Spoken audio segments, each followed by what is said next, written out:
महाविकास आघाडीने व्यक्त केला मूक संताप।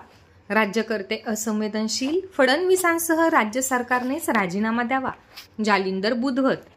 बदलापूर, कलकत्ता, अकोला तसेच महाराष्ट्रात महिलांवर होत असलेल्या लैंगिक अत्याचाराच्या घटनांविरोधात महाविकास आघाडीतर्फे आज 24 ऑगस्टला बुलढाणा येथील संगम चौक स्थित छत्रपती श्री शिवाजी महाराजांच्या पुतळ्यासमोर मूकसंताप आंदोलन करण्यात आले। काळे झेंडे, काळे रुमाल बांधून महाविकास आघाडीच्या पदाधिकाऱ्यांनी एकत्र येत सरकारचा निषेध व्यक्त केला। यावेळी शिवसेना जिल्हा प्रमुख जालिंदर बुधवत, काँग्रेसचे महाराष्ट्राचे उपाध्यक्ष संजय राठोड, उपाध्यक्ष विजय अंभोरे, संतोष आंबेकर, राष्ट्रवादी शरदचंद्र पवार पक्षाचे नरेश शेळके, बीटी जाधव, पीएम जाधव, संदीप शेळके यांच्या नेतृत्वात हे आंदोलन करण्यात आले।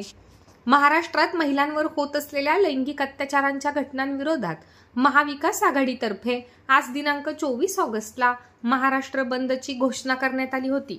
परंतु उच्च न्यायालयाने महाराष्ट्र बंदला स्थगिती दिल्याने उच्च न्यायालयाचा सन्मान राखत महाविकास आघाडीच्या वतीने काळे झेंडे, काळे रुमाल बांधून मूक निषेध आंदोलन करण्यात आले।